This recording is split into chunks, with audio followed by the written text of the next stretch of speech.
The weekend wind still lingered on the sidewalk when Evan Marshall and Kayla Dunn vanished from Lubbock, Texas, a city of 253,851 people nestled in the windswept high plains. June's night crept into the city with dry gusts, sweeping through the dark alleys along University Avenue, where the two teenagers were last seen. Around that time, a passerby recounted seeing them carrying small bags, walking past an unfinished construction site, sodium streetlights casting their long wavering shadows on the ground. Evan and Kayla were heading home, taking a narrow shortcut to their residential neighborhood, where the porch light at the Marshall house remained on, waiting as it did every weekend evening. The passerby watched their figures disappear into the darkness between two rows of houses, the two glowing spots from their sneakers, the final image before the night closed in, opening a 31-year mystery that haunted all of Lubbock.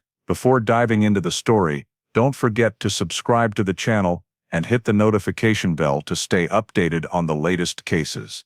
Lubbock, Texas, stretched under the dry, characteristic West Texas wind on that weekend night, with low houses standing silent, swallowing any lingering sounds along University Avenue. At the edge of the commercial district, where flickering neon signs reflected on the empty road, Evan Marshall and Kayla Dunn stepped out of the brightly lit area, heading toward the deeper residential streets in the south. The two teenagers chatted softly, their laughter carried away by the wind before it could echo far. Few people were out at that hour.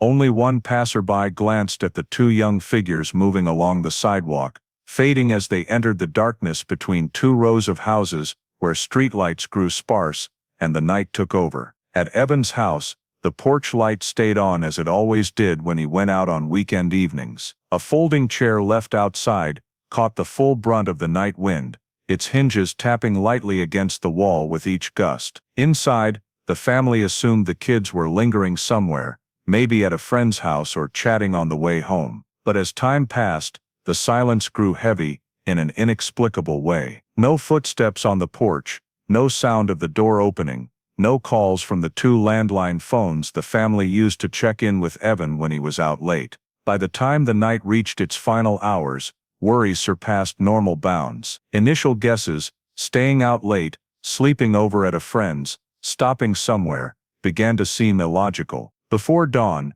with the sky still pale gray, the family started calling every close friend of the two teenagers, asking around, then going door to door to neighbors to see if anyone had spotted them on the road. No one saw anything more. No one knew where the two kids went after leaving the commercial area. No notes, no signs they'd made it to anyone's house. A sense of unease spread, colder than the early morning. Finally, when every familiar possibility was ruled out, the family had no choice. They picked up the phone, dialed the Lubbock Police Department's emergency line, and reported that Evan Marshall and Kayla Dunn, two teenagers on their way home from the commercial district, had vanished into the night. Lubbock PD arrived minutes after the missing persons call, and as the first light of day illuminated the pavement, officers stood at the last place the two teenagers were seen on University Avenue. They wasted no time on formalities. The scene commander immediately ordered a perimeter lockdown around the narrow road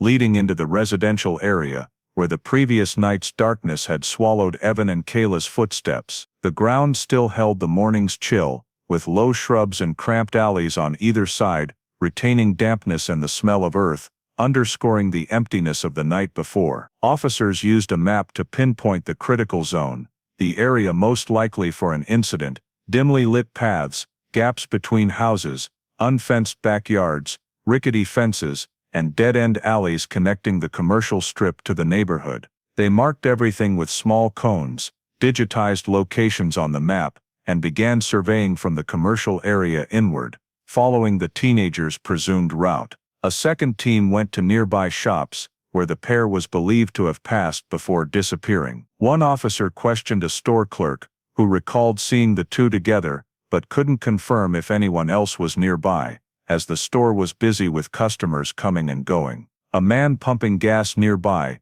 claimed he saw two young figures walking quickly, but wasn't sure which way they went after turning into a dark alley. A woman walking home from a night shift said she didn't recall anything unusual, while a man insisted he saw a stranger near a utility pole, though his description was too vague to verify. These scattered pieces formed a dangerous contradiction. 2 accounts mentioned a stranger, 2 denied it, and 1 was entirely irrelevant. To Lubbock PD, this wasn't a sign of abundant information, it was a warning of an investigation that could become contradictory, derailed and prone to error if not handled carefully. After collecting initial statements, the scene team expanded the search radius. They measured the distance from the commercial area to the residential zone, noting the route included a blind spot, a stretch with almost no light, between 2 old rows of houses, where high brick walls and dark backyards blocked visibility from the main road. This was deemed the most likely spot for an approach, where someone could intercept, confront, or lure in seconds without being seen. Investigators noted this area, requesting the tech team to return later for a detailed sweep. Another group checked backyards along this route, where most residents were asleep at that hour and could easily miss unusual sounds. Everything was searched in a concentric circle pattern, radiating from the last point witnesses saw the teenagers' shadows. Lubbock PD knew that if there were any traces, footprints, scuff marks, dropped items, they'd be in or near this zone. As initial reports came in, the investigation commander held a quick meeting on the sidewalk. Based on the terrain, conflicting accounts, and the sudden disappearance, they formed their first hypothesis. Evan and Kayla were likely approached or intercepted in a very short dark stretch, right after leaving the commercial area. This wasn't based on gut feeling, but on the terrain,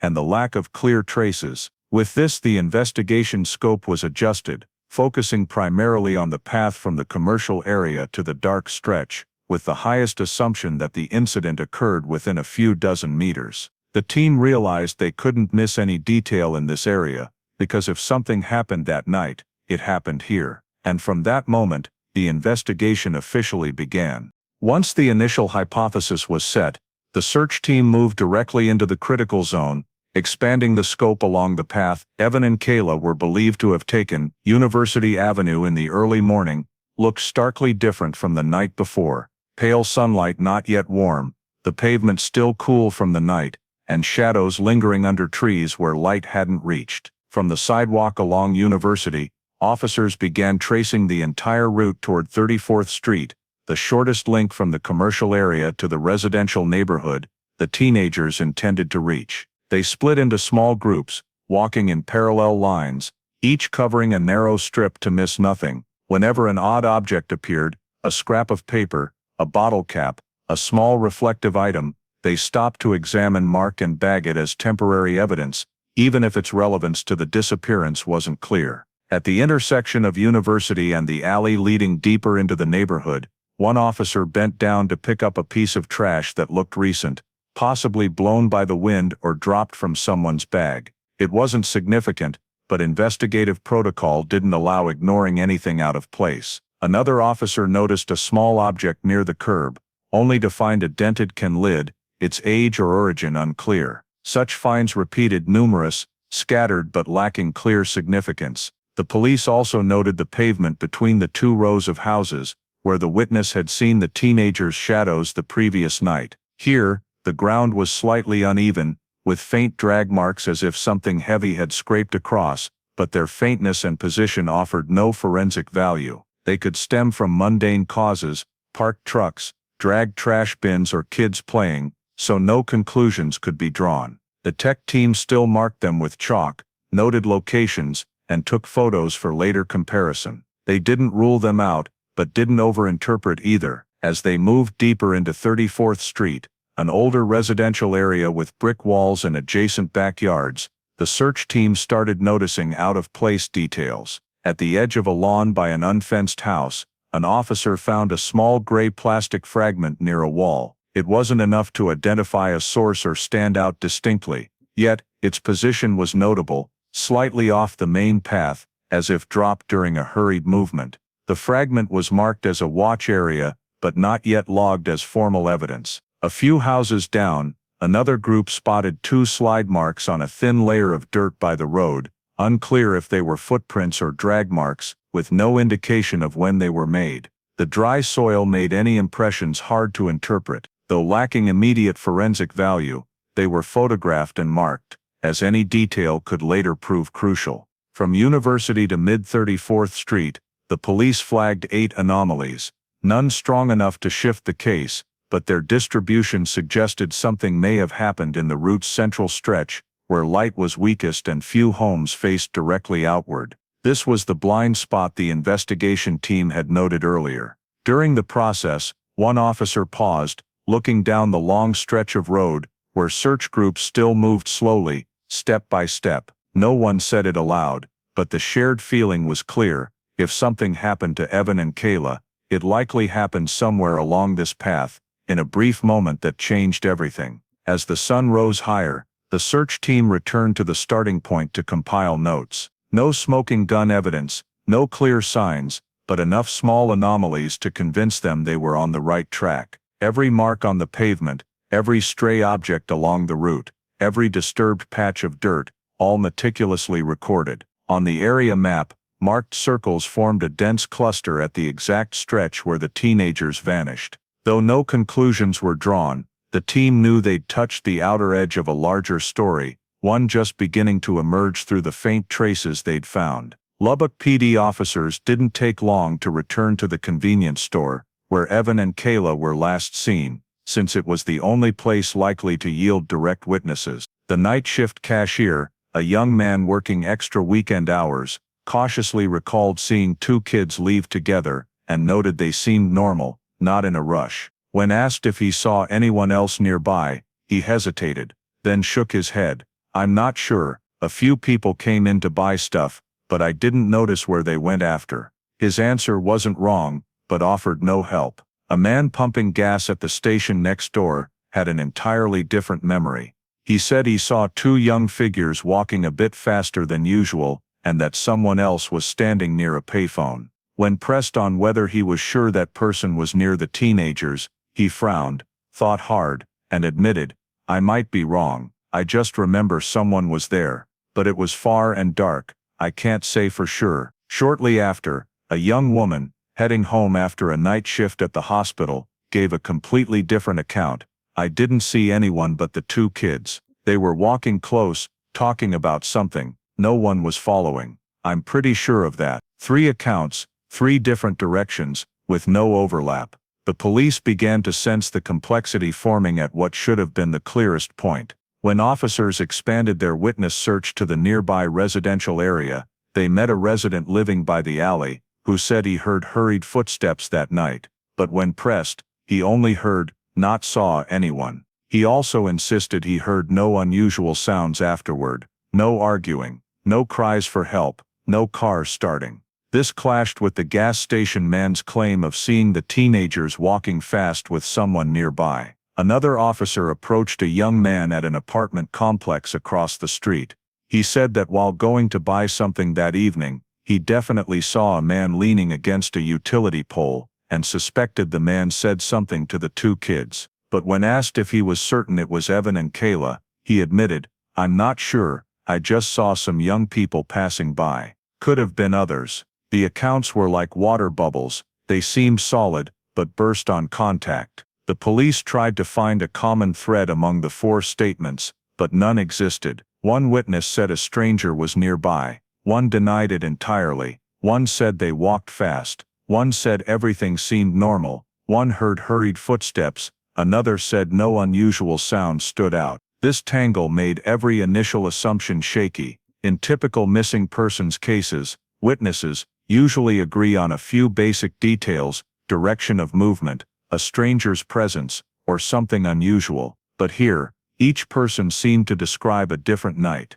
Lubbock PD began to realize they couldn't rely on human memory, distorted quickly by dim light, late hours, and the panic after learning someone was missing. Each person's memory was shaped by their emotions and perspective, blending truth into a faint gray haze hard to untangle. A veteran officer noted in an internal report, "No statements align. If someone approached the teenagers, no one saw clearly. If no one did, those who thought they saw a stranger are misremembering. Every possibility is viable, and that's the problem."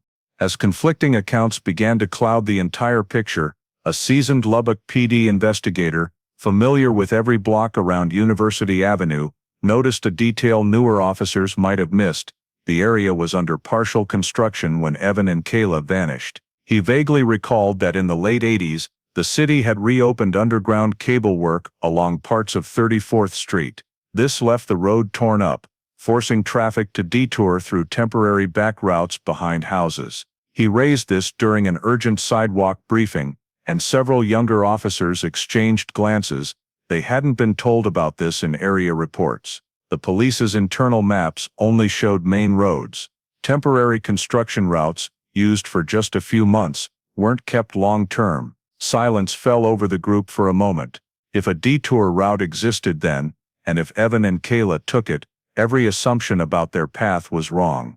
All search circles had assumed a straight route from the commercial area to Evan's house, the simplest, most familiar and best-lit path. But people, especially teenagers, sometimes pick shortcuts or less noticed routes to save a few minutes, avoid strong winds, or just out of daily habit. A young officer was sent to verify.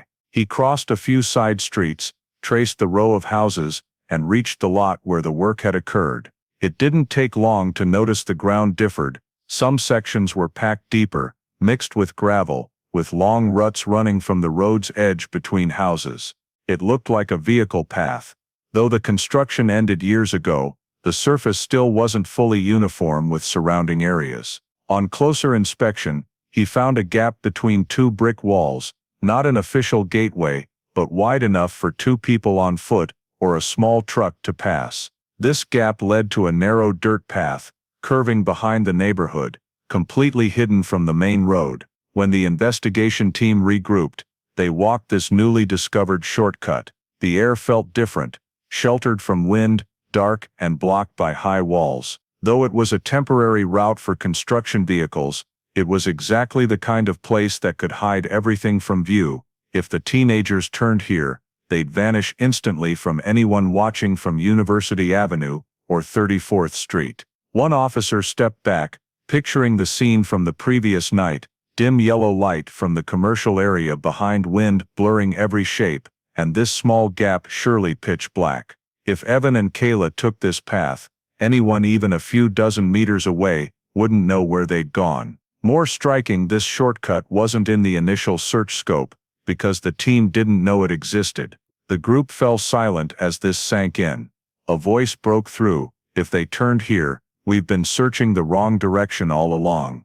This was the moment every assumption had to be re-examined. A seemingly minor detail, a temporary construction route, could reshape the entire investigation's framework. If true, it meant not only was the path wrong, but the entire 48-hour initial search was built on incomplete data. The picture of the disappearance shifted. Instead of being approached on a familiar, well-lit road, Evan and Kayla may have stepped into a forgotten dark zone, with no witnesses, no cameras, no light, and critically, where any traces could have been buried by time. The discovery of the shortcut forced the entire investigation team to return to the most basic step of a missing persons case, building a timeline. But this time, things were far more complicated. All they had from the first 2 days were fragmented memories, distorted by darkness, perspective, and the panic of learning two teenagers had vanished. Still, Lubbock PD had to try to construct the most plausible sequence of events, because without a timeline, they couldn't pinpoint the starting point for any line of inquiry. They gathered all statements from the cashier, the gas station man, the night walker, the nearby resident, and pieced them together in a logical order. On paper, it seemed workable. Two teenagers left the commercial area, headed toward the residential neighborhood. A few witnesses saw them. There were footsteps, there was a stranger somewhere, there was a figure near a utility pole. But when stitched into a cohesive timeline, it immediately fell apart. The cashier said the teenagers left not in a hurry. The gas station man insisted they walked faster than usual. The woman heading home said no one was following them, while the nearby resident heard hurried footsteps and believed a stranger was nearby. No statement aligned, and the more the police tried to piece it together, the more warped the timeline became. The lead investigator drew a large chart on the wall of the makeshift meeting room, Each statement was placed in its corresponding event slot, but instead of forming a clear line, they branched in 4 different directions. When cross-checked with the area map, the timeline sometimes suggested the teenagers went straight for a stretch. Minutes later, it implied they turned into the shortcut. Then another account suggested they veered to the right curb. There was no way to tell what was true or false. The only certainty was this: the teenagers vanished between point A and point B. The gap between those points became a blind zone wide enough to conceal every possibility. When the police reviewed the field notes from the search, they uncovered a fundamental contradiction. If the teenagers went straight toward 34th Street, they would have passed a well-lit stretch where any passerby could have seen them. But if they took the shortcut, discovered only in the prior section, they would have vanished from sight in under 10 seconds. This rendered all third-person statements meaningless. If a witness was in the wrong spot or their memory was off, they might be describing someone entirely unrelated. When the tech team revisited the notes from the first officers on the scene, another issue emerged. The times recorded in the initial 2 reports didn't match. One officer noted meeting the family at dawn, another wrote early morning. This gap of a few dozen minutes seemed minor, but was critical when reconstructing a minute-by-minute timeline, especially in a missing persons case. The lead investigator frowned as he reread the file. If the time of the police report was inaccurate, the events before it were even more likely to be misinterpreted. Everything between the teenagers leaving the commercial area and the family calling the police became a hazy gap, and within that hazy gap, all initial investigation leads were built. When the preliminary timeline was complete, one officer stared at it for a long time and said, "If we rely on this, we started wrong from the beginning." And that was the truth. The preliminary timeline wasn't just unreliable, it had pulled the entire case off course for the first 48 hours. Based on the flawed preliminary timeline and conflicting statements, Lubbock PD had to move to the next step: screening potential threats in the area. With no clear physical evidence, the list of prior offenders was the only place to start. Within a 2-mile radius of where Evan and Kayla were last seen, criminal records flagged 3 notable names: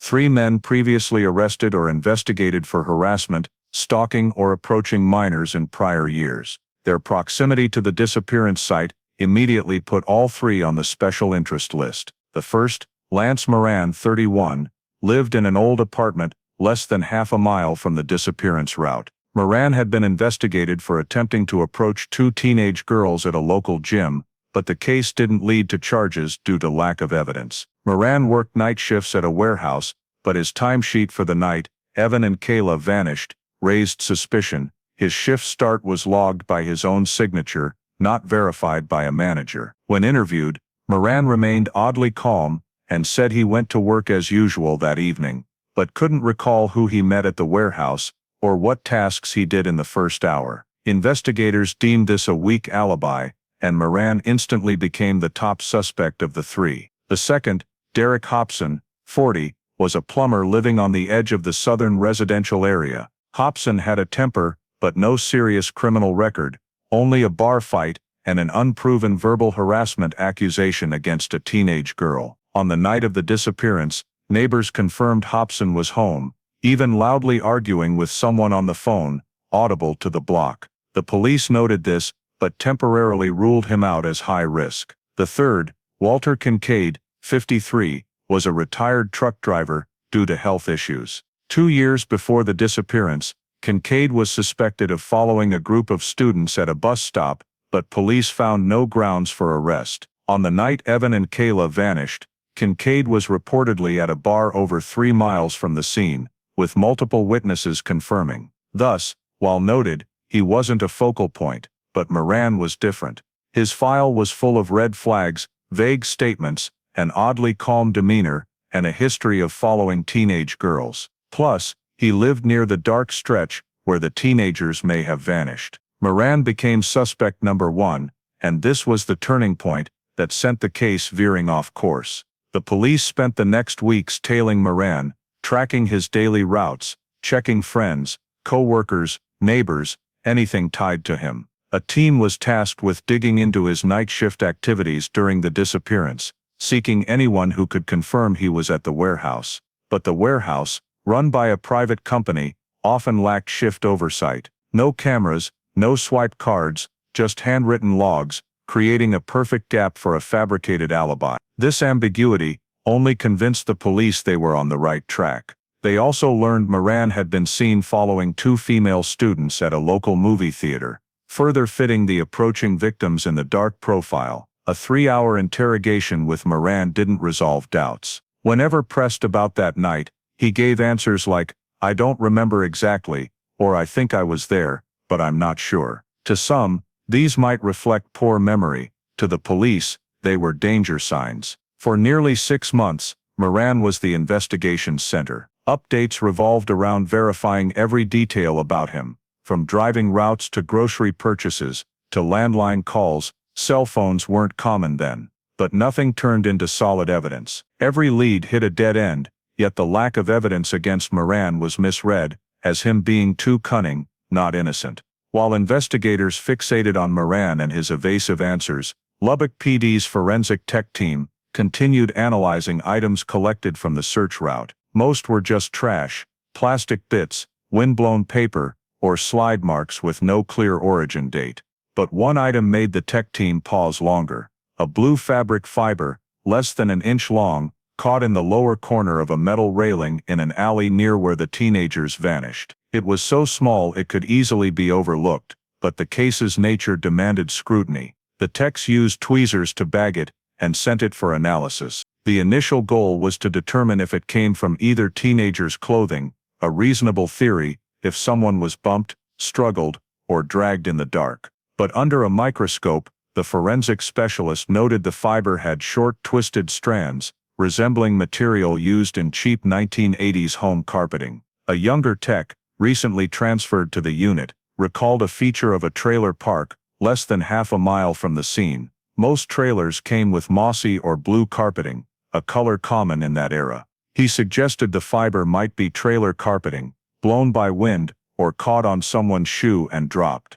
When the report reached superiors, the unofficial conclusion was noted: the fiber likely wasn't tied to the disappearance, just an environmental byproduct from the nearby trailer park. The problem was this: the conclusion was made without comparative testing. No trailer carpeting samples were collected for cross-checking. No advanced textile analysis was done. It relied solely on basic observation, the young tech's memory, and color similarity. At the time, with nothing concrete to grasp and pressure mounting on suspect Moran, the lead investigator readily accepted the report and deemed the fiber insignificant. The fiber was logged as low-priority evidence, meaning no DNA analysis, no chemical comparison, no cross-referencing with materials from potential suspects. It was set aside, a seemingly minor decision with decades-long consequences. In subsequent internal meetings, the fiber's existence wasn't even mentioned.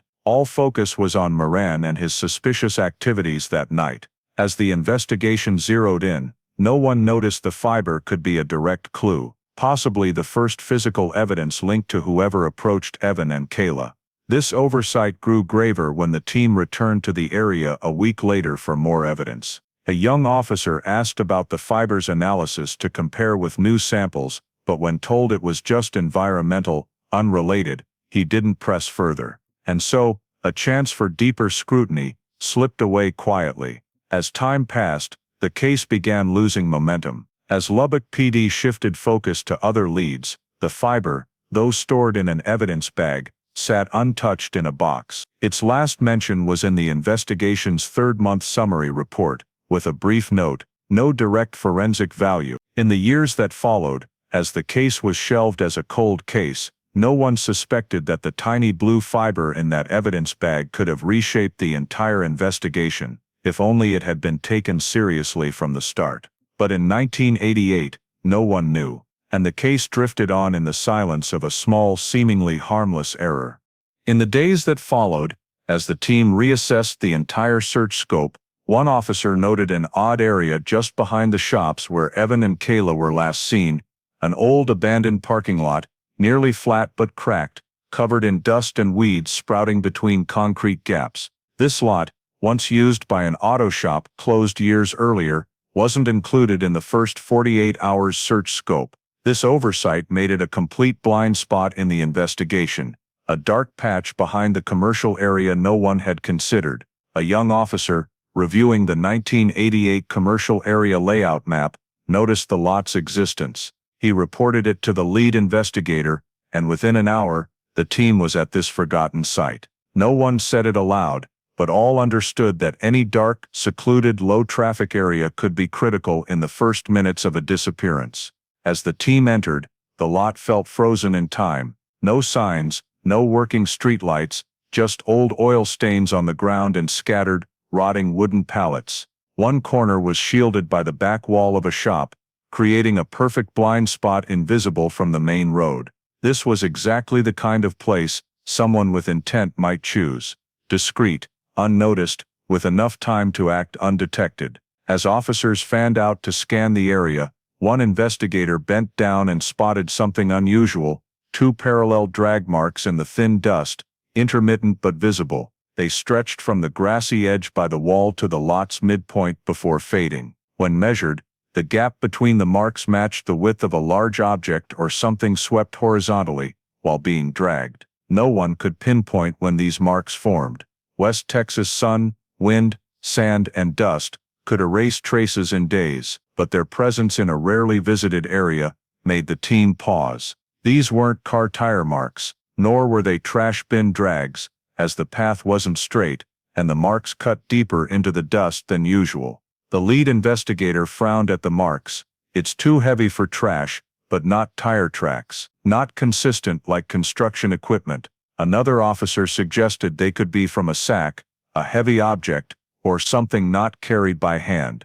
The hypothesis hung in the air for a moment. Though no solid evidence backed it, they couldn't dismiss the possibility that this could be the first point where Evan and Kayla were approached or intercepted. When the tech team was called to photograph and sample the dust, they noted a regret: time had blurred most fine details. No clear footprints, no dropped items, no new fibers. The elements needed for forensic value seemed long swept away by West Texas winds. But more troubling was this: the parking lot had never appeared in any initial search reports. Meaning, if something critical was present that night, it was gone before the police arrived. One investigator whispered, "If this was the starting point, we missed our only shot at fresh traces." No one argued, because all knew it could be true. This opened a new investigative path while shaking every prior assumption. If someone had waited or hidden here, all guesses about the route, timing, and witness opportunities had to be rewritten.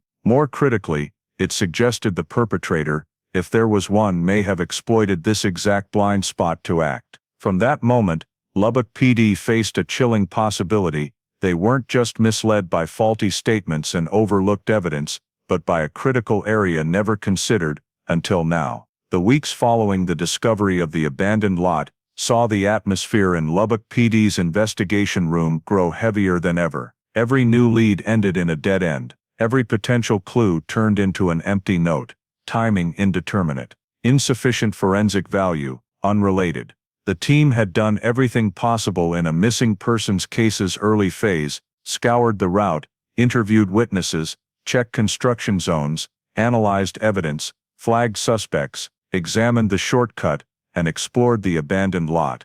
But nothing, not even the mysterious drag marks in the lot, could be definitively tied to Evan and Kayla's disappearance. The ground marks weren't clear enough to date. The blue fiber, which might have held truth, was wrongly dismissed as environmental. The temporary shortcut, possibly the teenager's turn, had no viable traces left after days of wind erosion. Witness statements were so contradictory, they couldn't anchor any hypothesis. And Moran, the suspect who consumed 6 months of focus, ultimately yielded no evidence strong enough for charges. No fingerprints, no hair, no corroborating witnesses, no related items. Just suspicion, and suspicion couldn't build a case. One winter morning, the lead investigator sat before the case's detailed chart, a board riddled with holes from dozens of crossed-out theories. Arrows once linking points now faded into faint chalk lines. Every investigative path had been tried,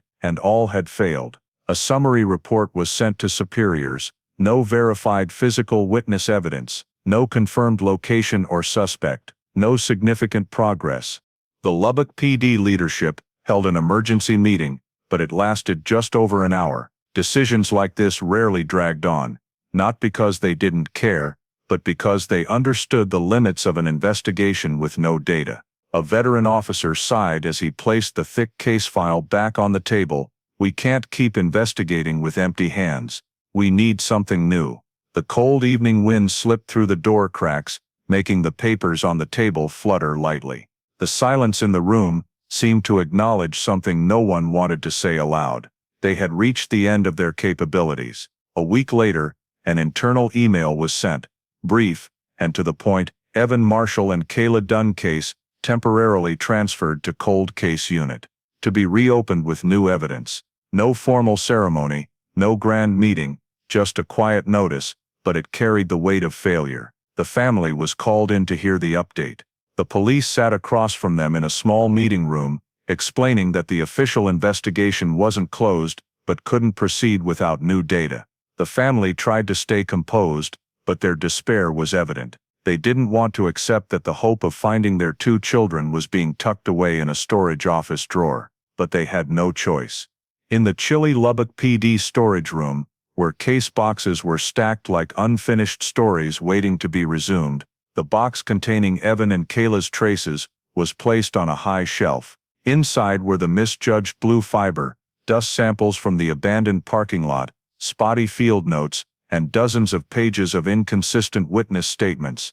All these pieces, right or wrong, were locked in a box, like a secret time chose to keep. A young investigator, involved from the early days, lingered before the storage shelf before turning off the light to leave. He looked at the box with the case number, feeling like he was staring at a story without an ending. He knew the bitter truth of a cold case: once a case entered this state, it could be forgotten for years, even decades, waiting for new technology, a new statement, or a small mistake by someone to spark the only light. And so, the disappearance of Evan Marshall and Kayla Dunn, once shaking all of Lubbock, began to slide into silence. No sound, no news, no clues, only an enduring emptiness remained. Back then, no one knew that silence would stretch over 3 decades, and even less did anyone know that the initial mistakes, the forgotten shortcut, the misjudged fiber, the parking lot not checked in time, were the tiny grains of dust that would bury the case for the next 30 years. In the years after the case was relegated to cold storage, Evan Marshall and Kayla Dunn's names only surfaced occasionally in hushed conversations at the Lubbock police station, when a curious young investigator asked about unsolved cases, or a veteran officer recalled cases that could have been cracked sooner. Time passed, new cases piled up, and the 1988 disappearance faded into the shadows, like countless other cases worn down by time to mere old pages. No one knew the answer was already within the police station, obscured by a seemingly minor error with over a decade of consequences. 13 years after the disappearance, a simple administrative decision by Lubbock PD unknowingly triggered a critical turning point. The evidence room needed to be inventoried and reorganized to meet new state standards. This meant thousands of boxes had to be removed, inspected, relabeled, and entered into an electronic management system for the first time. The task was assigned to a veteran archivist who knew the evidence room's layout better than anyone. As he and his support team began moving boxes and files from old wooden shelves, they noticed something odd: a faded paper box, misplaced behind a high shelf, in an area meant for closed cases and evidence with no legal value. On the box, a handwritten note in blue ink, nearly faded, read, #4C, Marshall Dunn, 1988. The archivist paused for a long moment at the label. He immediately recognized it as the case number of the disappearance the department had discussed years ago. But why was it here, in a section not meant for pending evidence? More importantly, why was it mislogged on the storage map? He reported it to his superiors, and within an hour, box #4C was brought to a small meeting room where cold case investigators were beginning to review old files for potential reopening. When the box was opened, everyone in the room fell silent. It wasn't just a few papers, it was a trove of evidence, never properly processed, asterisk, a thin slightly curved plastic fragment, possibly broken from a larger piece, asterisk, a gray button, old but intact, asterisk, a torn scrap of paper, ripped unevenly, with smudged, illegible ink marks, asterisk, and a small bag containing dust grains collected from a road near the abandoned parking lot. All were properly sealed and dated, but what stunned everyone was this: none had been thoroughly analyzed. No DNA results, no textile comparisons, no chemical tests, no lab submissions. The only notes read, relevance unclear, awaiting further analysis. But that further analysis never happened. Box #4C had been misfiled in the wrong storage area from the early years when the investigation stalled for lack of leads, and the chaos of file transfers led to it being placed incorrectly. For 13 years, no one saw it, no one remembered it, and no one thought the case still had unexamined evidence. An older investigator, who worked the case in 1988, couldn't help but exclaim, "My God, if we had this back then." No one needed him to finish. They all understood, if just one of these items had been analyzed in 1988 or 1989, the investigation might have taken a completely different path. The blue fiber, misjudged, could have been cross-checked with this plastic or button before being dismissed. The temporary shortcut might not have been overlooked. The abandoned parking lot could have been re-inspected immediately when the evidence didn't fit the initial hypothesis. Even suspect Moran, who derailed the investigation for nearly 6 months, might have been ruled out sooner if these items had been properly processed. In that small meeting room, only the rustle of paper broke the silence as investigators flipped through the items. No one said it aloud, but the shared feeling was a mix of regret, anger, and fragile hope. Regret, for a small error that buried the case for 13 years, anger, for valuable evidence treated as meaningless objects, and hope that these items in the faded box might be the first chance to revive a case thought dead. The discovery of Box #4C sparked a wave of re-examining all original case materials. While reviewing the 1988 evidence list, a young investigator stumbled on an old sealed bag tucked between 2 file folders. Inside was a pale handkerchief, collected near the residential path in the investigation's early days. Back then, when DNA wasn't a common tool, and the handkerchief showed no obvious signs, it was labeled an unidentified object and forgotten. But now, with the case reopened after 13 years, every piece of evidence had to be scrutinized anew. No one in the room dared dismiss anything anymore. The handkerchief was sent to the state forensic lab. The test was requested at the most comprehensive level, something Lubbock PD couldn't do in 1988. When the results came back, the cold case team gathered in the small meeting room. The air felt heavy, like awaiting a verdict. The lead investigator opened the envelope, reading each line slowly.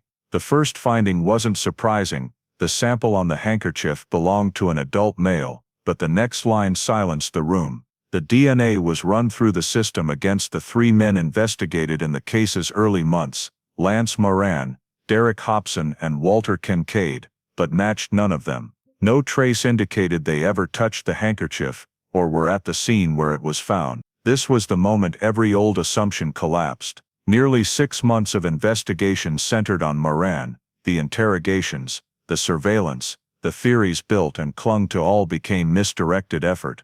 Not because Moran was unusually innocent, but because he was never involved in the disappearance to begin with. The same applied to the other 2 suspects. All 3 were definitively ruled out of the case, simply and with crushing weight.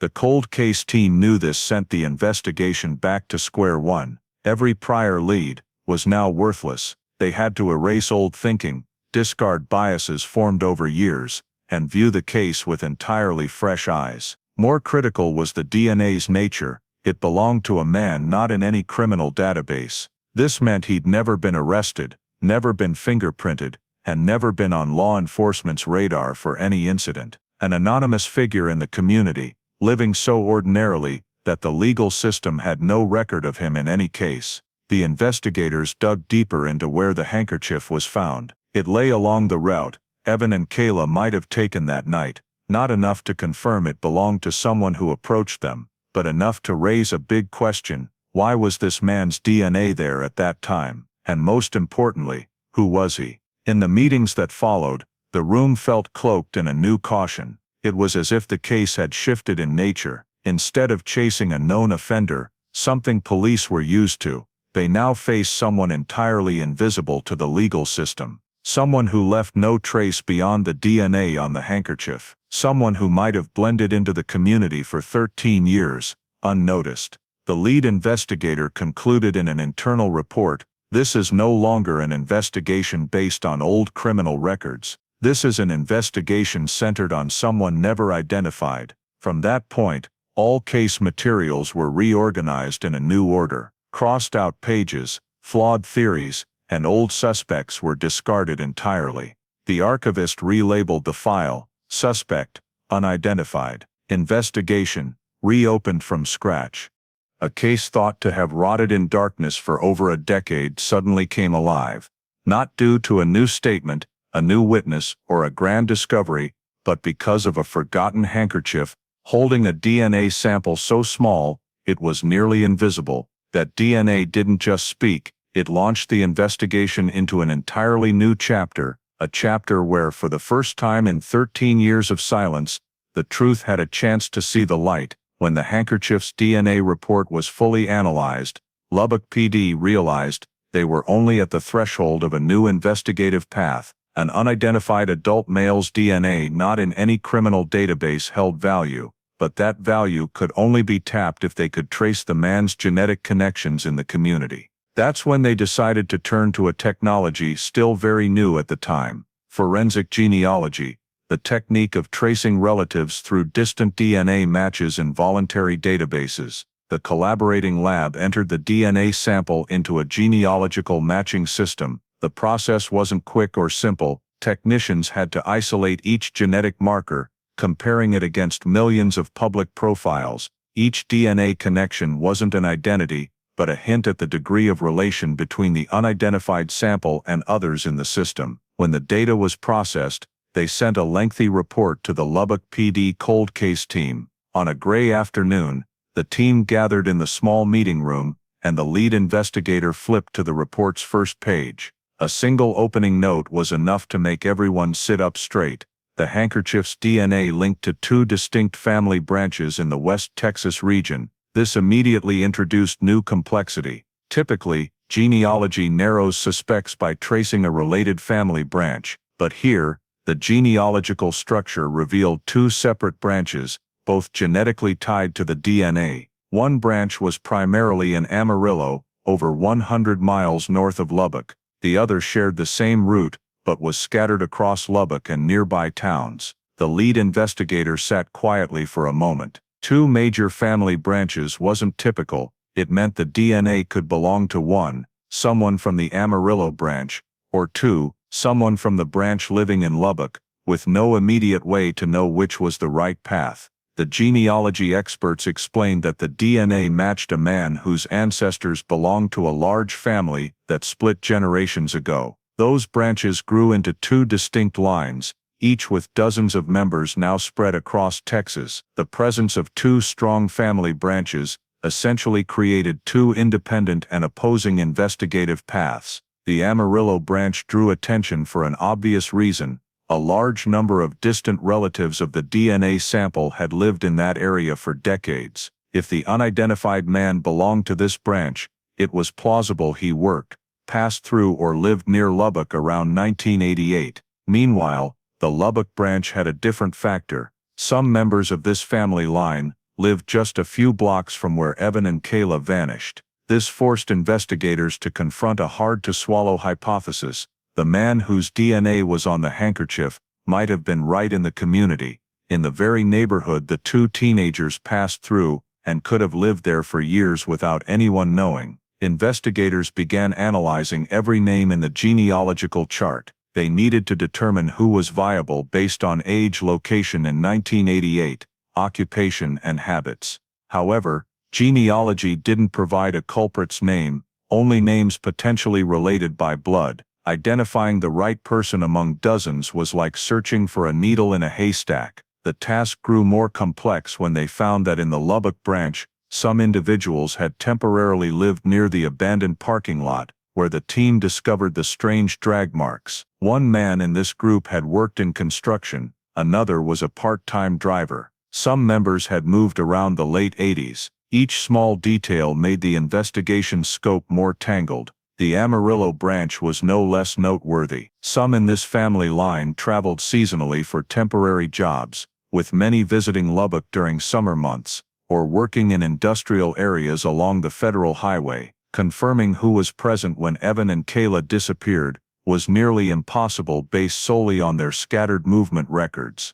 The cold case team couldn't hide their mix of exhaustion and excitement. For the first time in years, they had a real lid, but that lid split into two major paths, two opposing directions, with no immediate intersection. One path led out of Lubbock, the other led straight into the city's heart. The lead investigator wrote in an internal report, "We have two genealogical branches. One holds the answer, but if we choose wrong, we risk repeating the exact mistake of 1988. The emergence of genealogy didn't deliver a clear answer, but it opened a new horizon, vast, layered, and demanding more persistence than any prior phase. The team had to brace for a long journey. They were no longer investigating based on locations or physical evidence. Now, they were tracing clues through generations of a family to find a man who may have stepped into the darkness of 1988, leaving nothing but a tiny DNA sample on a handkerchief forgotten for 13 years. The investigation entered a new chapter, one where the truth no longer lay in dark alleys or abandoned parking lots, but in the history of two family lines that diverged decades earlier. The genealogical map, revealing two distinct branches, put the cold case team in a position to choose. They couldn't pursue both directions at once. Each family branch involved dozens, even hundreds of names. So, they prioritized by cross-referencing each name on the genealogical list with 1988 residency data, occupations, ages, and movement history. The more they narrowed it down, the more they realized one name stood out with troubling coincidences. Billy Rayfield, 24 years old at the time of Evan and Kayla's disappearance. Rayfield rose to the top of the suspect list, not because he had a heavy criminal record or direct ties to the victims. In fact, his record was almost unremarkable, just minor notes about public disturbances and a 1987 report of approaching a group of teenagers at a shopping center, though the incident lacked evidence for prosecution. But when placed in the genealogical map, investigators began noticing significant details. Rayfield belonged to the Lubbock branch, the family line with relatives living right in the area where Evan and Kayla walked that night. A distant relative of Rayfield even lived just a few blocks from the temporary shortcut, and when checking 1988 residency data, the team discovered Rayfield had rented a small apartment on the very route the two teenagers took during their disappearance. This made him the first in the genealogical map to meet three key criteria. 1. Suitable age, 24, mature enough to act alone. 2. Lived in the right area, near where the teenagers vanished. 3. Past suspicious behavior, had approached minors before. The cold case team dug into Rayfield's interview records from the case's early months. The first thing they noticed was that his statements back then were inconsistent. According to 1988 records, Rayfield claimed that on the night Evan and Kayla disappeared, he was working a late shift at an air conditioning repair shop near 50th Street. But when checking that year's timesheet, police found just one handwritten line, present, BR, no manager's signature, no witness confirmation. When investigators asked Rayfield why the timesheet lacked verification, he insisted the manager didn't always sign during busy seasons. This sounded plausible at the time, but when cross-checked with the repair shop's history years later, the cold case team learned Rayfield's claim was inaccurate. Company records showed the busy season didn't align with the month of the disappearance.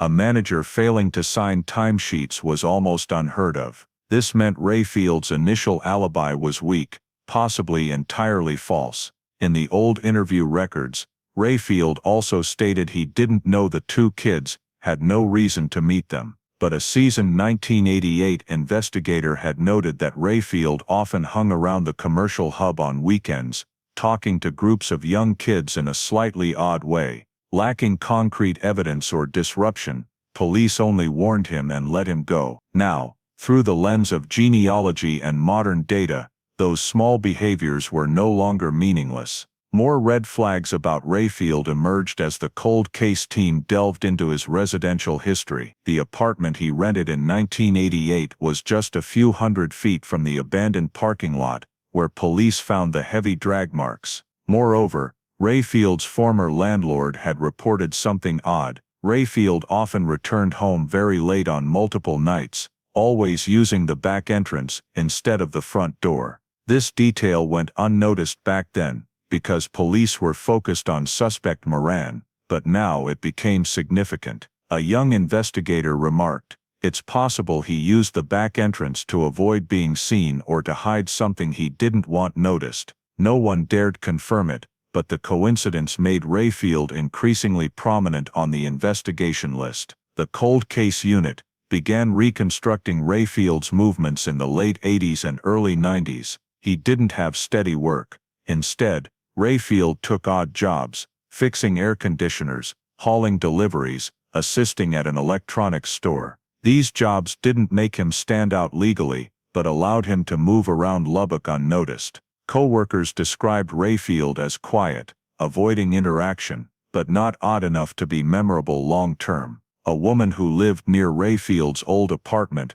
recalled seeing him standing on his balcony at night, staring aimlessly at the neighborhood below. "Not sure what he was looking at," she said, "but once I thought he was watching someone." This was one of the notes 1988 investigators overlooked, not for lack of sharpness, but because they believed they had the right lead, Moran. The case then lacked resources to chase every small clue, but now things were different. The cold case unit decided to seek more information on Rayfield. They tracked down the former manager of the air conditioning shop. He didn't recall Rayfield clearly, but confirmed that in 1988, most employees had to sign reciprocal timesheets. If the sheet only had his writing, he said, then either he was late, or he wasn't actually working that night. "I don't recall him on any shift that evening." This made Rayfield's statements even more suspicious.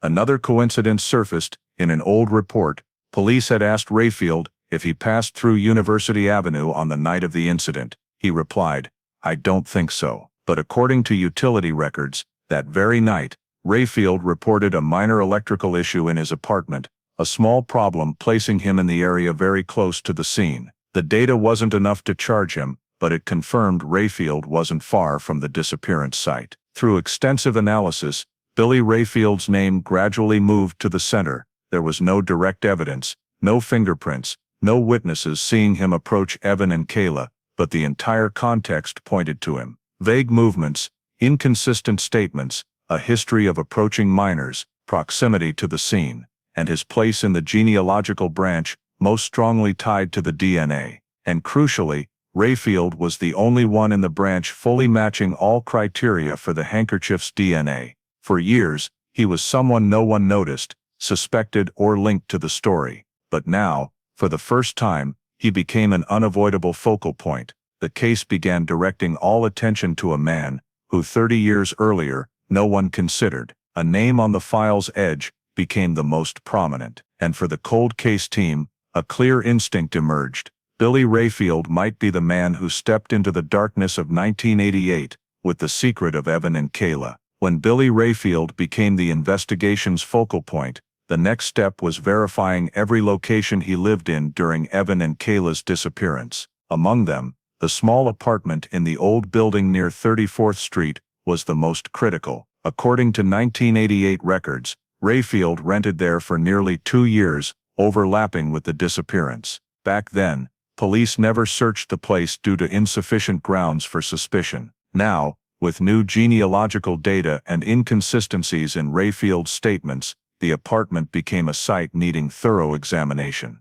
The apartment was on the second floor of a building that had deteriorated over the years. The exterior walls were stained with watermarks, and the wooden stairs creaked with each step. The landlord, an elderly man who'd lived there nearly 4 decades, led the team up a narrow hallway. He mentioned the apartments had been rented and minimally repaired multiple times, but the core structure remained unchanged since the 80s. Some things inside the walls haven't been touched in decades, he said, as he unlocked the door. The door swung open, revealing a small plain room with nothing remarkable. A thin layer of dust coated the old wooden floor. The wall's paint was faded, crisscrossed with long cracks. The kitchen had only a sink and an old wooden cabinet. Everything seemed ordinary, but that ordinariness made anomalies stand out.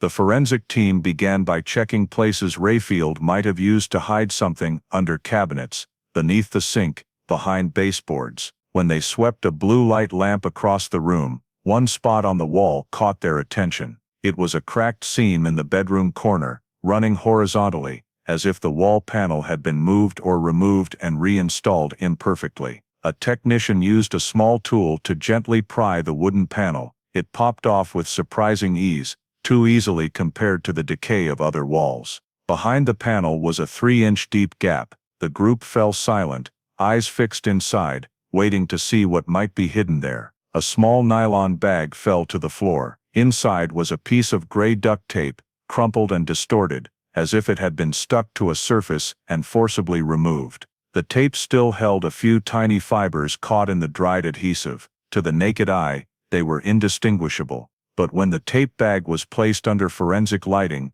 an investigator recognized a familiar color: blue fibers, strikingly similar to the fiber found in 1988, near where Evan and Kayla vanished. The room went dead quiet. No one rushed to conclusions, but the similarity in color and texture couldn't be dismissed, especially since the original fiber had been wrongly judged, mistaken for trailer park carpeting, and ignored for years. Now, another item, hidden in a wall gap in the apartment where Rayfield lived, contained fibers nearly identical. This raised a critical question: why would an ordinary man, who claimed no connection to the 2 teenagers, have a piece of duct tape with fibers matching the color and style of evidence from the disappearance scene? Technicians continued probing the wall gap. They found a few tiny paper scraps, too small to read, as if hurriedly torn and stuffed inside.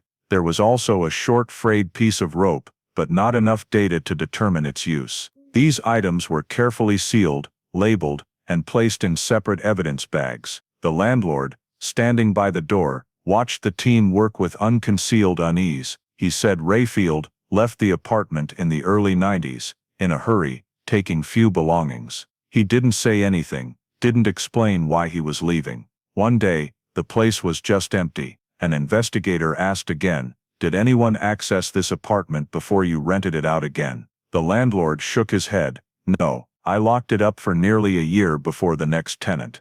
That meant no one had touched the wall space for a long time. The items found in the gap likely sat there since Rayfield lived in the apartment. No one else had the chance to place them. As the forensic team sealed the apartment and brought all evidence back to the lab, the atmosphere in the evidence transport van felt heavy, as if something had just shifted. One investigator spoke softly, almost thinking aloud: "If those fibers really match the 1988 sample, everything we knew before needs to be re-examined." No one objected. They all saw it clearly. For the first time in decades, they'd found something not just tied to the case, but directly linked to the home of a man who'd always lurked in the investigation's shadows. Billy Rayfield's old apartment wasn't just where he lived. It might be where he hid the final clues, tying him to the night Evan and Kayla vanished. And now, that truth was starting to surface from the very wall gaps he thought no one would ever look into. The evidence found in the wall gap of Billy Rayfield's old apartment pushed the cold case team to expand their investigation to every place he worked or frequented in the late 80s. Among them, a small auto repair garage on the edge of 50th Street, where Rayfield had worked as an assistant mechanic for a few months, became a focal point. By the time Evan and Kayla disappeared, Rayfield was no longer steadily employed there, but old records showed he often returned to get his car fixed or to pick up odd jobs for extra cash. The team arrived at the garage early one morning. The current owner, a middle-aged man who'd taken over a few years ago, nodded when he heard Rayfield's name. "I still keep some old logbooks in storage. You might want to take a look." Dusty hardcover logbooks were brought out and placed on a workbench. The pages were yellowed, the handwritten text faded in spots or smudged with grease. But the investigators patiently flipped through each page. They knew a single misdated note could change the entire case. One logbook, dedicated to repairs for older pickup trucks, was wedged between two file boxes. An investigator opened it, and on the third page, they saw Billy R. written in the top right corner. The accompanying note was brief: replaced right front headlight,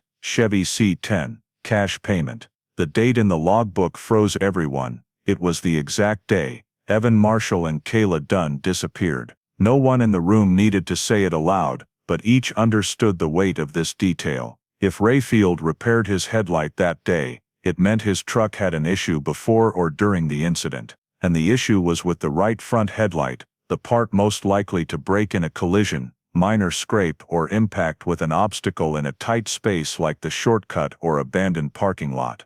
The lead investigator asked the garage owner if there were any notes on why the headlight was damaged, but the old log offered nothing. "Back then, we kept it simple," he said. "Whoever brought a car in, we fixed it. Lots of folks didn't explain, and we didn't ask." Still, the coincidence between the headlight repair date and the disappearance was impossible to ignore. The cold case team immediately cross-referenced this with a key piece of evidence: the small plastic fragment from box #4C, lost for 13 years. When the forensic lab examined the fragment under a microscope, they confirmed it was part of a headlight from an 80s pickup truck, the kind used on a Chevrolet C10, the exact model Rayfield drove. Technicians conducted a matching analysis, checking the fragment's curve, thickness, break angle, and plastic composition. After nearly a week of analysis, the lab sent a new report. The plastic fragment in box #4C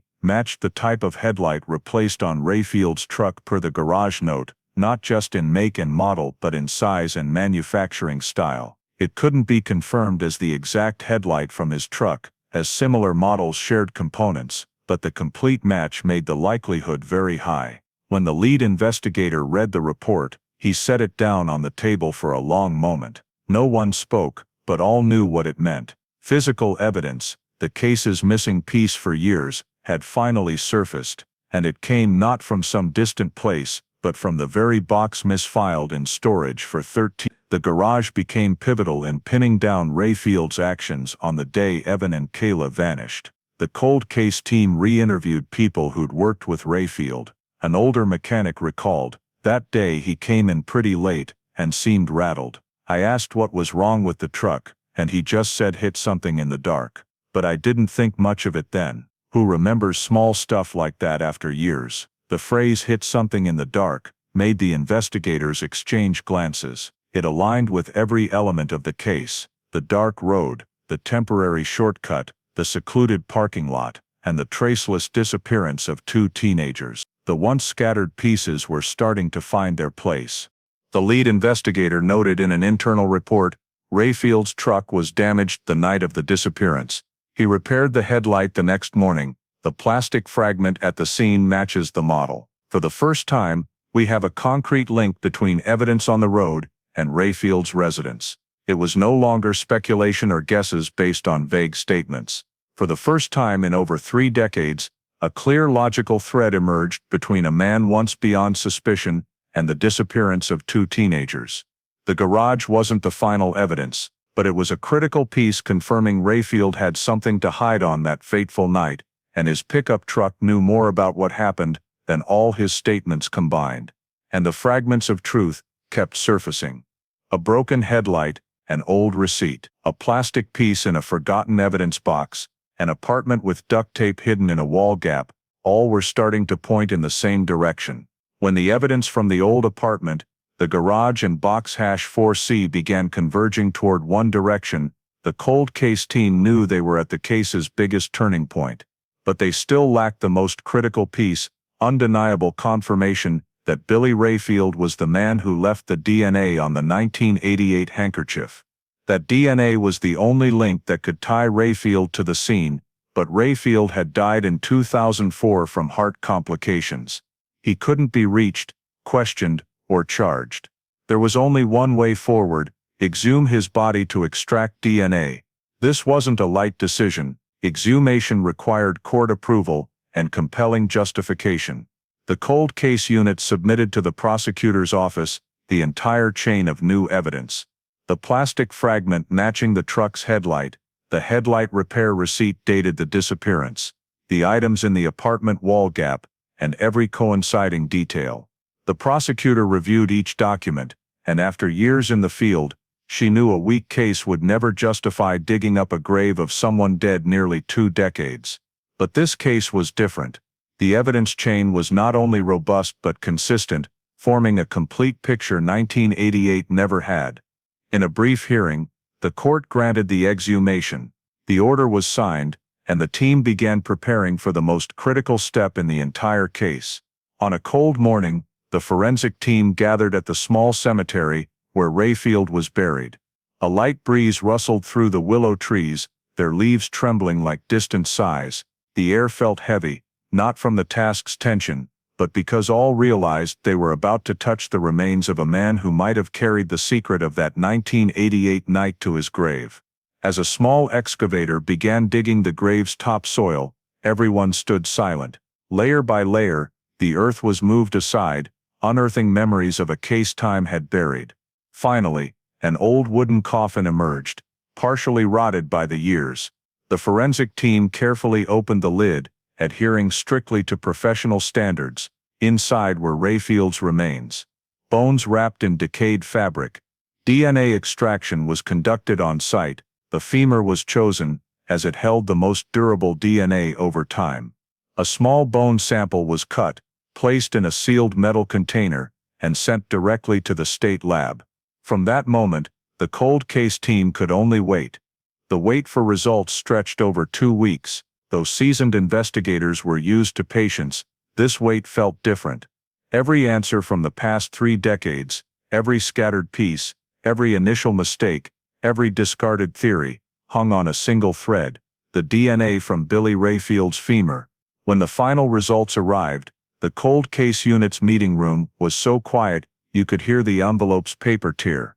The lead investigator opened the file, eyes scanning the first lines, then pausing at the confirmation. He read slowly, each word weighing down the air. DNA extracted from Billy Rayfield's remains fully matches the DNA on the handkerchief collected at the scene in 1988. No one in the room reacted immediately. The silence wasn't shock, but acknowledgement of a final conclusion: the unidentified man on the handkerchief. The DNA that prompted the case's reopening was Billy Rayfield. The youngest investigator broke the silence. So, he was there. That night, no one responded, but the statement needed no reply. It was what the team had sensed for months, now confirmed by unassailable science. The test results didn't just say Rayfield touched the handkerchief. They proved he was at the location Evan and Kayla passed through at the exact time they vanished, as the handkerchief's position wasn't a place random items would fall into someone else's hands. Combined with the wall gap evidence, the headlight repair receipt, the matching plastic fragment, and Rayfield's inconsistent statements, the final picture was clear. Billy Rayfield wasn't just involved, he was the man police had sought for over 30 years. The lead investigator wrote in a special report, "DNA from the remains confirms Billy Rayfield was at the scene. The absolute match eliminates all other possibilities. He is the central figure in the 1988 disappearance case." Identifying Rayfield as present at the scene didn't answer every question, but it posed the most critical one the team could now address. Who was the first person to be considered the primary suspect in Evan and Kayla's disappearance? The answer was no longer vague, no more doubts, no more assumptions. Billy Rayfield. The man who died in 2004, the man who lived right in the community. The man neighborhood kids once saw quietly watching them from a dark balcony, and now, over 30 years later, his remains had spoken in the only language that couldn't lie: DNA. When the DNA from Billy Rayfield's remains fully matched the 1988 handkerchief sample, the cold case team knew they stood at the threshold of the complete picture. 3 decades of searching, hundreds of hours reviewing files, thousands of details once deemed meaningless, all now had to be placed in their rightful spots. The scattered pieces could no longer stand alone. They needed to form a cohesive timeline, one police should have seen in 1988, if not for the initial errors. The lead investigator called a special meeting, directing the entire cold case team to spread all evidence across the conference table: crime scene photos, area maps, witness statements, box #4C items, genealogy results, garage reports, forensic analyses, and Rayfield's movement logs. On the wall, they rebuilt the area map, marking each location with red, green, and yellow pins, each color representing a phase of the night Evan and Kayla vanished. The first witness, the gas station man, described the shadows of 2 teenagers passing the convenience store. That was the last accurate image police had in 1988. Other statements conflicted, but the surest fact was this: Evan and Kayla walked away from the commercial area, heading toward the residential zone on 34th Street. The first timeline marker was set. The 2 teenagers entered the dark stretch, but this time, the team didn't stop there. The handkerchief, once dismissed as vague evidence, became the linchpin. It was found near the intersection of University Avenue and the path to the residential area, very close to where witnesses saw the teenagers. The DNA on the handkerchief confirmed Billy Rayfield was at this location when the 2 teenagers passed by. More critically, Rayfield had no reason to be there late at night, unless he was following or approaching someone. The shortcut, discovered late in the case, was the piece that reconnected the timeline. It led from the commercial area behind a row of houses, where lighting was dim, foot traffic was scarce, and actions could easily be concealed. When mapping Rayfield's residence, they saw he lived just 3 blocks from the shortcut. This path wasn't just on Evan and Kayla's route, it was one Rayfield could access without drawing attention. Thus the timeline was adjusted. Evan and Kayla may have been followed by Rayfield from the commercial area and approached at the shortcut. The crime scene team gathered all photos of the heavy drag marks in the abandoned parking lot. When paired with Rayfield's headlight repair receipt, dated the day of the disappearance, the timeline grew clearer. Forensics revealed that the plastic fragment in box #4C matched the headlight type of a 1982-1986 Chevrolet C10, the same model Rayfield drove. The garage confirmed Rayfield repaired his right front headlight, and an old mechanic recalled Rayfield saying he hit something in the dark. Piecing it into the timeline, the team determined it's highly likely Rayfield used his truck to approach or intercept the 2 teenagers in the abandoned parking lot. During this, his truck was damaged, causing the headlight to break. The plastic fragment was evidence of that collision. In the new timeline, when Rayfield returned to his apartment after the incident, he may have brought evidence, duct tape fibers, stray pieces, and hid them in the wall gap. The cold case team noted that the duct tape found in the wall contained fibers identical to those collected at the scene. This aligned with the behavior of someone trying to dispose of traces. Rayfield had both motive and opportunity to do so. In the timeline, this segment was marked: Rayfield returned to his apartment, hiding evidence in the wall to avoid detection. The timeline continued by cross-referencing Rayfield's old statements. He claimed he was working a late shift at the air conditioning repair shop, but the timesheet lacked manager verification, and company records proved it wasn't the busy season as he stated. Additionally, utility records showed Rayfield's apartment reported a minor issue that very night, placing him near the area. Investigators wrote in the timeline, Rayfield was in the area, with no reliable alibi. When reanalyzing the genealogy, the cold case team found only Billy Rayfield in both family branches matched *age, *residence, *movement patterns, *behavioral history, and presence at the scene. They marked Rayfield as the sole individual meeting all forensic, geographic, and psychological criteria. The timeline expanded to the aftermath. Rayfield left Lubbock in the 90s, moved multiple times, and died in 2004. This aligned with him avoiding further suspicion after the case went cold. The lead investigator ordered all evidence layers mapped onto a large board. Evan and Kayla's movements were marked in blue, evidence locations in red, Rayfield's actions in yellow, genealogy in purple, DNA in black. As the layers overlapped, the room saw the picture clearly for the first time. Rayfield was at the scene. His truck was damaged the night of the disappearance. The plastic fragment matched his truck. Evidence in his apartment proved concealment. Genealogy confirmed the DNA link. His statements didn't align with facts. He lived steps from the most likely approach point. The lead investigator spoke slowly, as if concluding 3 decades. The timeline is no longer fractured. Everything points to one person, Billy Rayfield. Finally, the case had an answer in a way 1988 couldn't have imagined. A shattered timeline reassembled by new technology, the persistence of investigators, and evidence thought swallowed by time. And from that moment, no one doubted. The Evan Marshall and Kayla Dunn disappearance case had entered the stage of preparing to close, after 31 years of silence. When the final timeline was reconstructed and all evidence converged on Billy Rayfield as the sole focal point, the cold case team knew they were no longer in the realm of speculation. The case now had scientific, logical, and legal conclusions, strong enough to present to the one body with authority to decide the next step, the grand jury of Lubbock County.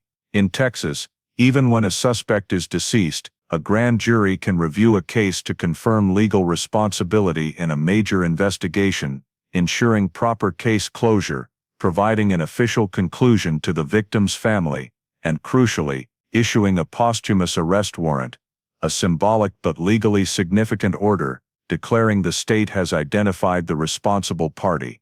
The lead investigator and county prosecutor spent days preparing the presentation file. It wasn't just about presenting DNA results, they needed to tell the full story in the language of legal truth, clear, airtight, leaving no gaps. Every document was compiled, 1988 DNA report, and Billy Rayfield's remains analysis, genealogy analysis. Identifying Rayfield as the only match in both branches, garage receipt for the headlight repair dated the disappearance. Rayfield's conflicting old statements, box #4C evidence, particularly the plastic fragment matching his truck's headlight, residency and movement history, notes from the apartment where duct tape and fibers were found in the wall gap, crime scene photos, including drag marks in the abandoned parking lot. The entire file sat on the table under the soft yellow light of the meeting room, like a 3-decade-long summation, filled with details no one could previously see as connected.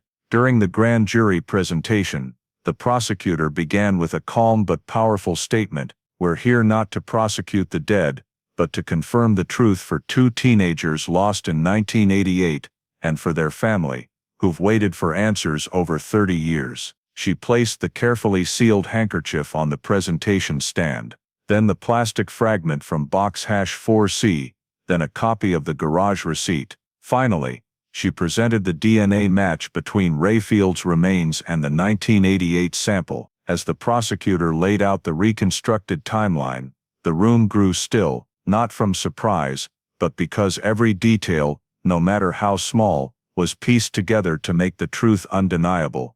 Billy Rayfield was at the scene. His truck's headlight was damaged at the time. Scene evidence matched evidence in his apartment. Residency records placed him at the location. DNA was the final confirmation. A grand juror asked, "Is there any indication anyone else besides Mr. Rayfield could be involved?" The prosecutor replied without hesitation, "No, not a single piece of evidence, DNA or statement points to a second party's involvement." Another asked, "If he were alive, would you have enough to charge him?" The lead investigator stood, "Not only enough, but stronger than any disappearance case we've handled. Science has spoken. And science doesn't lie." After a few hours of review, the grand jury retreated to deliberate. The discussion didn't last long. What they heard, saw and read all led to one conclusion. When they returned, the foreperson held the decision paper. We find Billy Rayfield directly responsible for the disappearance of Evan Marshall and Kayla Dunn in 1988. The room stood still for a few seconds. It wasn't the thrill of catching the culprit, as Rayfield had died in 2004. What those in the room felt was a form of delayed justice, but justice nonetheless. Justice for two teenagers, justice for the years their family lived in uncertainty and loss. An arrest warrant was issued, a posthumous warrant of arrest, as a formal public declaration that the state had identified the responsible party. The warrant would never be executed traditionally, but it held symbolic, legal, and historical weight.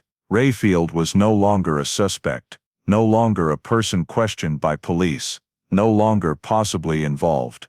From now on, in Texas's official records, he was the person responsible for the disappearance of Evan Marshall and Kayla Dunn. As the prosecutor signed the final page, she said quietly, just loud enough for the cold case team to hear, "We couldn't bring him to court, but we brought the truth to light."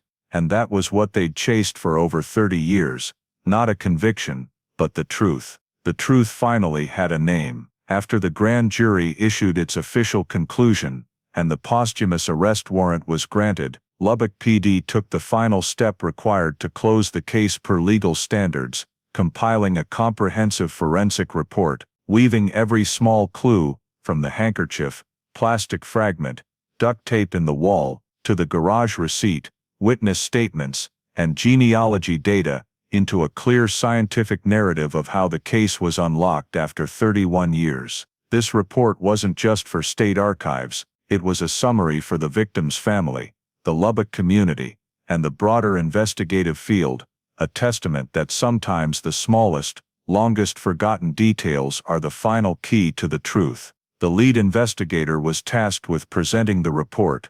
That day, he stood in the meeting room, joined by the entire cold case team, prosecutors' office representatives, and forensic experts involved in the investigation. On the large screen behind him, the opening text read, "Forensic Reconstruction Report, the 1988 Lubbock Disappearance Case, a 31-year resolution." He began by returning to the seemingly trivial starting point, the handkerchief collected in 1988. For decades, it sat in the file, thought to be worthless, but with modern DNA, it became the pivotal clue, placing Rayfield at the exact time and place of the disappearance. "The handkerchief didn't show us the act," he said, "but it told us who was there, and that was Billy Rayfield." Next, he moved to the genealogy analysis, a technology non-existent in 1988, but critical to cracking the case. Rayfield was identified through two complex family branches,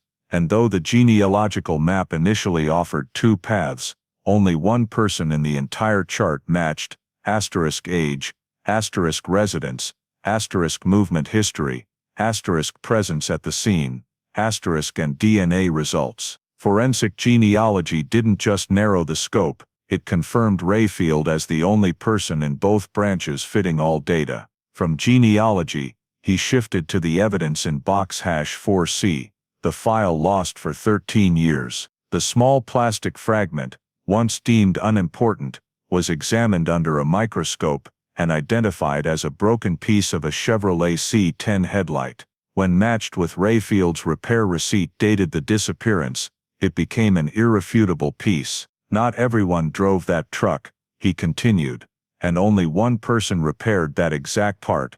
On that exact day, at the exact time two teenagers vanished." He emphasized that the plastic fragment was the only evidence tying the garage, the truck, and the scene in a single tangible timeline, something 31 years ago no one could see because the case veered too early toward three other suspects.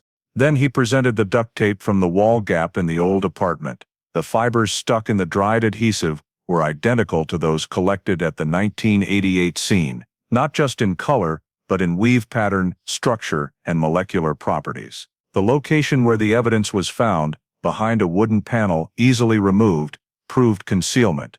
The wall gap wasn't a random spot.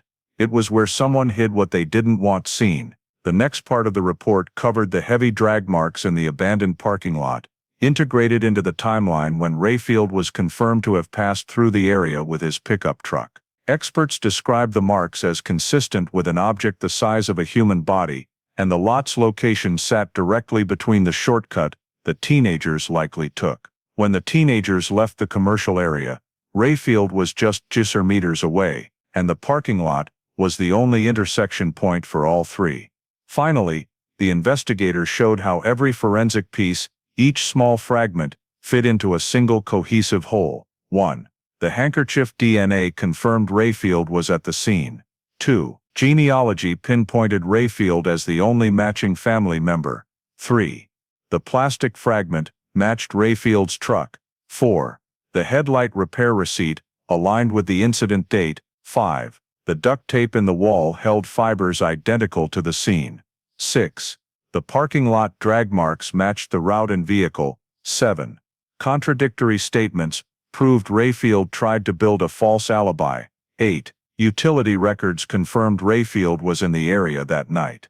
All led to the same forensic conclusion: Billy Rayfield was the only person present with the means, opportunity, and behavior of concealment. All forensic data layers converge on him. The lead investigator closed the presentation with a line from his report. 31 years ago, we had clues but couldn't see how they connected. 31 years later, science gave us the answer, not through one big detail, but through the linkage of every small one. And it was those small details that finally solved the disappearance of Evan Marshall and Kayla Dunn. When the final forensic report was presented, no doubt remained. Details once scattered, overlooked, or misunderstood now stood in their rightful place within a tight logical chain spanning over 3 decades. The disappearance of Evan Marshall and Kayla Dunn wasn't solved by a single piece of evidence, but by the persistent reconstruction of every tiny layer of information, every fragment buried by time's dust. Lubbock PD didn't just close a cold case, they closed a 31-year error in the initial investigation system. The lead investigator compiled the entire case-solving process into a professional conclusion, a long, detailed, rigorous summary. But beneath the dry evidence, everyone saw a clear truth: without each small step, each shift in perspective, each dismantling of initial assumptions, the case would never have been solved. The conclusion clearly described the biggest mistake of the 1988 investigation: focusing too early on unrelated suspects, based on conflicting witness statements and motive guesses, without forensic support. The police back then overlooked, the temporary shortcut in the construction area, the abandoned parking lot, right by the scene, the handkerchief collected the first night, small evidence items, not analyzed, Billy Rayfield's weak statements. All these sent the investigation off track, like entering a maze through the wrong door. Among all errors, perhaps the gravest was the loss of evidence box #4C, containing critical pieces, the broken plastic suspected from a headlight, the torn paper scrap, some road dust, small inanalyzed items at the time. Box #4C was misfiled in the closed case area, vanishing from investigators' radar for over a decade. Only when the storage system was re-inventoried was it found, and that rediscovery opened the true path to solving the case. Forensic genealogy led the cold case team on a new journey. When the handkerchief DNA was cross-checked with public databases, it pointed to 2 distinct family branches in West Texas. This seemed to complicate things, but that complexity helped narrow the scope. Only one person in the entire genealogical tree, matched the age, matched the 1988 residence, matched the behavior, matched the timeline, matched the forensic data, and was present in the scene area. That name was Billy Rayfield. The search of Rayfield's old apartment uncovered duct tape with blue fibers, nearly identical to the scene's sample. No one but Rayfield had access to the space behind the wooden panel, and the hiding spot showed it wasn't a coincidence. The concealment proved Rayfield was acutely aware of his involvement. This was one of the biggest turning points: quiet, undramatic, but powerful enough to shift the entire investigation's axis. The most striking detail in the forensic report was the connection of asterisk. The garage receipt for Rayfield's headlight repair, dated the day of the disappearance, asterisk. The mechanic's recollection of Rayfield saying he hit something in the dark, asterisk. The broken plastic in box #4C matching a Chevrolet C10 headlight, asterisk. The heavy drag marks in the abandoned parking lot, asterisk. And Rayfield driving that exact truck model. When pieced together, there was no denying Rayfield's truck was damaged in the area where the teenagers vanished. No evidence was stronger than DNA, and when the sample from Rayfield's femur fully matched the 1988 sample, all debate ended. This wasn't a coincidence, a possibility, or a hypothesis. It was scientific confirmation. Rayfield was at the location the teenagers passed through, at the exact moment they disappeared, and his subsequent concealment further solidified it. The professional conclusion outlined this process in 4 phases. 1. Misguided investigation phase, 1988, 1989, asterisk. Conflicting statements, asterisk. Wrong suspects, asterisk. Misinterpreted evidence, asterisk. Incorrect geographic focus. 2. Cold case phase, 1990, 2010, asterisk. Lost evidence box, asterisk. Insufficient technology, asterisk. No new leads. 3. Reopening phase, 2011, 2019. Rediscovery of box #4C, asterisk. Genealogy, tracing relatives, asterisk.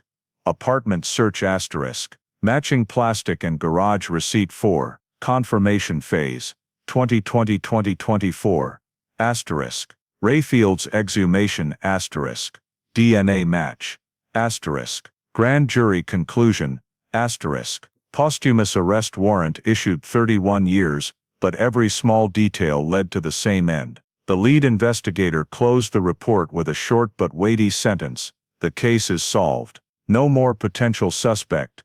No more unverified statements. No more unclear signs." It was a complete legal and scientific conclusion, built from persistence, new technology, and the clarity to revisit past mistakes. Evan Marshall and Kayla Dunn were never found, but the truth was finally found for them. And for the Lubbock community, the teenagers' family, and the investigators who dedicated their lives to the case, that was the light they'd waited for over 30 years. Looking back at the disappearance of Evan Marshall and Kayla Dunn, we see not just a criminal case solved after 31 years, but lessons deeply relevant to American life today. In 1988, Lubbock, police missed the abandoned parking lot behind the commercial area, misjudged the blue fiber, and misfiled evidence box #4C for 13 years, small details that threw the entire system off course. In today's America, where people place heavy trust in technology and processes, this story reminds us that systems can fail, and it's the community's responsibility not to forget and move on. Evan and Kayla's family didn't get answers for decades, but they never let the children's names fade from Lubbock's memory. That pressure, combined with the creation of the cold case unit, the use of DNA, forensic genealogy, and Billy Rayfield's exhumation, brought the truth to light. The lesson isn't just justice will come, but that justice only comes if we persistently demand it, question what seems done, and support budgets and resources for forensic science and cold case units in our communities. The story also reminds us that human memory is fallible. Conflicting statements that night derailed the investigation for nearly 6 months. So in daily life, when we rush to judge someone based on feelings, rumors, or "I think I remember it that way," we risk repeating 1988's mistakes. A small plastic piece, an old garage receipt, a forgotten but properly stored handkerchief changed everything. This reminds every American today: respect the truth, respect the process, respect the data, and never underestimate small details in criminal investigations or in our own lives. If you want to keep following resilient case-solving journeys and truths uncovered after decades like Lubbock's story, hit subscribe to not miss any cases. Thank you for joining, and see you in the next video, where we continue seeking answers to mysteries still sleeping across America.